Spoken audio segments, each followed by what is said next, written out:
साहब कैसा है क्या मुल्ला होकर बांग पुकारे साहब तेरा क्या बेरा है आ खिड़ी की पाव में पायल बाजे वो भी साहब सुनता है। अगर महापुरुष है कीधु ये पंडित होकर आसन मारे लंबी माला जपता है आ परमात्मा ने पामवा माटे से कोई मारानी पण जरूर नहीं। हमने ब्रह्म विचारा रे हमारा पंथ है न्यारा हूँ के पत्थरे ना पूजू मंदिरे ना जाऊ एक ब्रह्म स्वरूप એને સમજી જાય ને તો આખો વિશ્વ બ્રહ્માકાર જ લાગે કે पंडित होकर आसन मारे लंबी माला जपता है आ अंतर केरी कपट करनी वो भी साहब सुनता है। खामी यही पड़ी છે સાહેબ। મનુષ્ય અવતારમાં આયા પછી અને સત્યનો મર્યા પછી અને અત્યારે તો તમે જુઓ ને रात અને દિવસ કેટલા ભજન કેટલા મેરાવડા કેટલા સત્સંગ અને કેમ શું વાસણ ખરું પણ તળીએ કોઈ છીંડું ઢોકે તો એ ઢરી જાતું વચનની દઈએ નહીં વાતું કેમ ફેરફાર નથી ક્યાંક ને ક્યાંક અંતઃકરણમાં ક્યાંક વિશુદ્ધિ પડી છે સાહેબ। કોઈથી વેરઝેર કોઈથી મારું તારું કોઈથી ઈર્ષ્યા કોઈથી અદેકાય। કાલે મહાન વાત થઈ હતી મોટા સમાગમમાં ઉનાવા ગામે એક વ્યસનની વાત નીકળી હતી। કોઈ તમાકુ ખાતું હોય કોઈ બીડી પીતું હોય ને સાહેબ આ વ્યસન તો કદાચ છોડી જાય ને કદાચ નુકસાન કરતું હોય તો શરીર ન કરે પણ બીજા કામના ને ક્રોધના ને વ્યસનના ને ઈર્ષ્યાના જે વ્યસનો છે ને એ જીવન પર્યંત માણસને કોરી ખાય સાહેબ। એ પણ ના જીવન બીજાને હરખો ના જીવવા દે તો માણસ બનવાની જરૂર છે। મહાપુરુષના સંગમાં જઈને શું થવું પહેલા માણસ બનવું અને માણસ કોને કહેવાય સાહેબ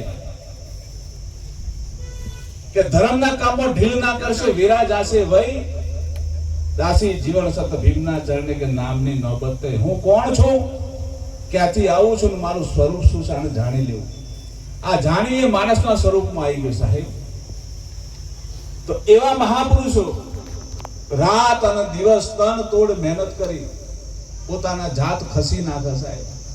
રાત અને દિવસ ઉજાગરા કરે પોતાનું ભૌતિક સુખ મૂકીને જગતના જીવો કેમ જાગે એના માટે આ બધી માથાકૂટ છે। આ મેરાવનું કરવાનું કારણ એ કોક જીવ કરોડોમાં કોક જીવ જાગી જાય તો આ મહાપુરુષનું જીવન સાર્થક થઈ જાય ને એના માટે આ બધી માથાકૂટ છે। અને કીધું કે સંતોનો સ્વભાવ કેવો કે જનેતાની ગોદ જેવો। એક બાળકને માં જેમ ખોરામાં લઈને લાલ રડાવતી હોય ને એમ સંતો આપણને ઉજાગર કરવા એટલો પ્રેમ દયા કરુણા અને મૈત્રી શીખવે છે। પણ આપણી અવરચંડાઈ કહેવાય ને આપણી અજ્ઞાનતા આપણી દોષિતા। કચ્છના એક મહાપુરુષે કચ્છી ભાષામાં એની એક સાખી લખી કે કડવું હોય કોઠમડું રૂત આવે મીઠું થાય કાચું હોય ને ત્યાં સુધી કડવું હોય। આ કડવું હોય કોઠમડું રૂત આવે મીઠું થાય પણ વાહાર લખણો વાંદરો જરા આવે ઝરકાય। અમુક લખણ એવા હોય ને એ ઘેડું થાય ને ત્યાં સુધી સાલ ના બદલાય। મનોમન મંથન કરું કે હું કેવો છું ક્યાં છું શું છે બહુ વિચારવા જેવું છે સાહેબ। અને ઘણા તો આખી જિંદગી મારા ફેરવતા હોય ને 24 કલાક બધાના હાથે ભજન સત્સંગમાં જતા હોય પણ સ્વભાવની એટલી કટુતા ને સાહેબ એનાથી એનો પાડોશી પણ રાજી ના હોય સાહેબ। આ મનુષ્ય અવતારમાં જોઈએ છે આપણે એકલા આપણા સમાજની વાત નથી દરેક સમાજમાં જોઈએ છે।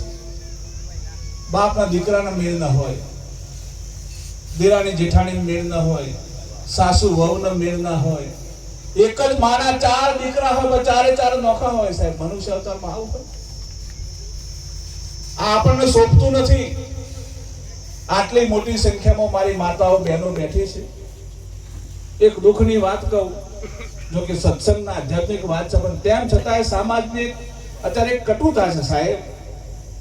એક વિનંતી કરીને કહું કે માતાઓ બહેનો ક્યારે ટૂંકા વસ્ત્રો ના પહેરતા। એ ટૂંકા વસ્ત્રોથી કોઈ પરાયા પુરુષની માનસિક વિકૃતિ ખરાબ થાય અને એના ભોગ જો આપણી બેન દીકરી બની જાય તો આખી જિંદગી આ વેશના દરિયામાં મા બાપ ભાઈ દીકરાને બધાને ડૂબકીઓ મારવી પડશે. સંતોના મત પ્રમાણે જીવન જીવો સાહેબ, સંતોના મત પ્રમાણે જીવન જીવો. આ સંતો શા માટે આટલી માથાકૂટ કરે છે? આપણે કોઈ ભક્તિ ભજન ના કરી શકે તો કઈ નહીં, પણ એક માણસાઈમાં તો જીવી શકીએ ને. સંતો કરુણાના સાગર છે, સંતો દયાના સાગર છે સાહેબ. અને આજના નવ યુવાનો મિત્રોનું પણ કહી દઉં, મોબાઈલનો ક્રેઝ એટલો બધો વધ્યો છે સાહેબ. અને હવે તો એટલી બધી ઘણી જગ્યાએ સાંભળ્યું છે, હવે તો ગાંજાના વેપાર ચાલુ થયા છે. બહુ દુઃખની વાત છે સાહેબ. અને મા બાપને કહું કે તમારો દીકરો રાતે 11 વાગે 12 વાગે ઘરે આવે છે તો શું કરીને આવે છે, ક્યાં જાય છે, એની તપાસ કરો, નહીં તો એના દુઃખની વેદનાઓ તમારે નિરંતર વેઠવી પડશે. ભજન નહીં થાય તો વાંધો નથી, ભક્તિ નહીં થાય તો વાંધો નથી, પણ એક પરિવારમાં આપણો દીકરો એને જયારે મોતને લટકવું પડે, એ દીકરીને આપઘાત કરવો પડે, એવા સંસ્કાર ના થવા જોઈએ. એની તકેદારી, એની જવાબદારી આપણી છે. સમય મળતો હોય અને તમારામાં થોડીક સમજણ આવતી હોય તો કોઈ સંત મેળાવડામાં, કોઈ સાધુ સંતની પાસે એનું નિરાપણ કરાવો સાહેબ, બચી જવાશે. આ સંસાર તો બહુ વહમો છે અત્યારનો સમય એટલો વિકરાળ છે, બહુ વિકળ છે સાહેબ. આમાંથી બચવાની ખૂબ જરૂર છે. તો દયા, ગરીબી, બંદગી, સમતા, शील, उपकार, उतने लक्षण साधु के कहे कबीर विचार. અને ઘરમાં મા બાપ હોય ને સાહેબ, એની સેવા કરજો. પરમાત્મા કે હું ઘેર ઘેર પહોંચી નહીં શકું, પણ જો પરમાત્મા સ્વરૂપ તમારે જોવા હોય તો મા બાપ સ્વરૂપે હું પરમાત્મા છું, એની સેવા કરજો સાહેબ. અને જેના ઘરમાં મા બાપની આંખમાં આંસુ છે ને, એનું પુણ્ય બળ તપતું હોય ત્યાં સુધી વાંધો નહીં, પણ જે દિવસે મા અને બાપની આંખમાંથી આંસુ નીકળતું હશે ને, એના અધોગતિના દિવસો ત્યારથી ચાલુ થશે સાહેબ. લખી રાખજો.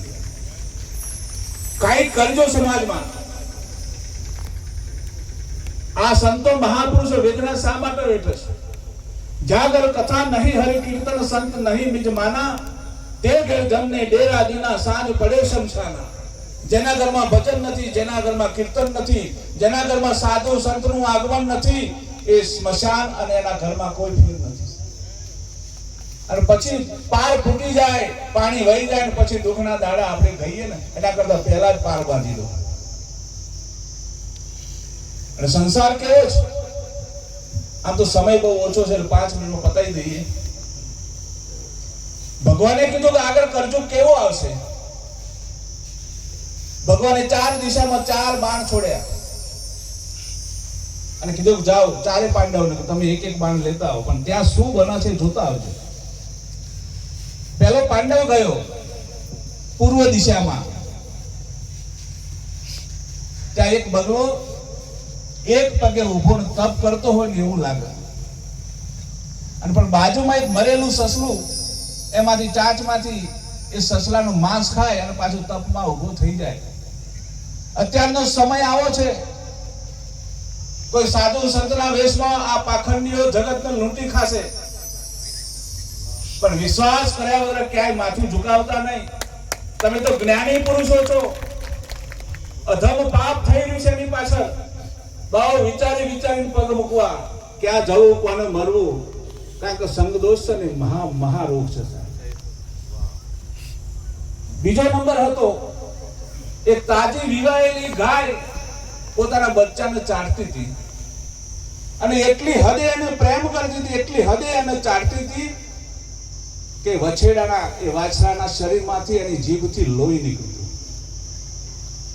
તમે તમારા બાળકોને ડોક્ટર બનાવો, એન્જિનિયર બનાવો, મોટો બેરિસ્ટર બનાવો, પણ સાહેબ આપણે જન્મથી તે ભણી જાય ત્યાં સુધી એના માટે એટલી સગવડો ને એટલી સાહેબી ભેગી કરીએ છીએ ને, પાછળથી આ બાળકો વંઠી જાય છે, કશું કરી શકતા નથી, કંઈ કરવા માટે સમર્થ રહેતા નથી. એનું કામ એને જાતે કરવા દો. એને ગમે ત્યાં એડમિશન લેવું હોય, ગમે ત્યાં જવું હોય, એનું કામ એને જાતે કરવા દો. કદાચ ન કરવા નારાયણ તમારું અસ્તિત્વ વિશ્વમાં ના રહે, અને જો બાળક એકલો પડી જાય તો પછી શું કરશે? ખૂણામાં માથા કૂટશે. એ ત્યારે વિદ્યાનો કોઈ પાર નહીં હોય. એને પોતાનું કામ પોતે જાતે કરવા દો. એને એટલા બધા લાડ ના કરાવો કે જે નિષ્ક્રિય બની જાય. અને સગવડ બધી પૂરી પાડો, પણ પોતાના જાતે એને કામ કરવા દો. ત્રીજી વાત એવી હતી, ત્રીજી દિશામાં પાંડવ ગયા, 5 કુવા હતા, 5 કુવા, એમાં 4 છલોછલ ભરેલા અને વચ્ચેનો કુવો બિલકુલ ખાલી. આ સંસારમાં એક જ મા બાપના 4-5 દીકરાઓ હોય, 4 ખૂબ સુખી હોય અને એક ગરીબીમાં જીવન જીવતો હોય, અને હવારે મરે તો હાજે જમવાનું ના મળતો, આવી અવસ્થા હોય સાહેબ. અને 4 ભાઈ એવા હોય જગતમાં મોટી મોટી કીર્તિ માટે લાખ 2 લાખ રૂપિયા દાન કરતા હોય, પણ એક ગરીબ ભાઈને એને કઈ મદદ ના કરે, એને બેઠો કરવાની એને પ્રેરણા ના આપે સાહેબ. આ માણસાઈ નથી આપણે. દયા ભાવની શરૂઆત પહેલા ઘરમાંથી કરો, પોતાની જાત ઉપરથી કરો. તમે દુનિયાભરની સંપત્તિ ભેગી કરો, દુનિયામાં મોટા મોટી કીર્તિ કમાઓ, પણ તમારા સમાજનો, તમારા કુટુંબનો, તમારા ઘરનો કોઈ એક સભ્ય દુખી હોય ને, એની વેદના અસહ્ય હોય છે સાહેબ.